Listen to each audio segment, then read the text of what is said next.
இன்றைக்கு நாம் சாதாரணமாக பழகி கொண்டிருக்கக்கூடிய இந்த நட்புகளும் நண்பர்களும் தோழர்களும் தோழிகளும்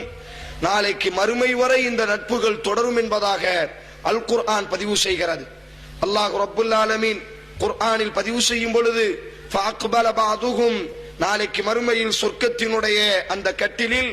சில நண்பர்கள் தங்களுக்கு முன்னால் அமர்ந்திருப்பார்கள். எப்படி இந்த உலகத்தில் அவர்கள் தங்களுக்கு முன்னால் அமர்ந்து கொண்டு பேசிக் கொண்டிருக்கிறார்களோ,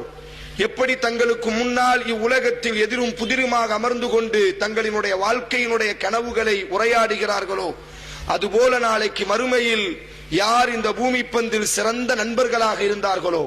அல் குர்ஆன் எப்படிப்பட்ட நட்பை வரவேற்கிறதோ, அஸ்ஸுன்னா எப்படிப்பட்ட நட்பை ஆர்வமூட்டுகிறதோ, அந்த நட்பின் அடிப்படையில் யார் பயணம் செய்வார்களோ,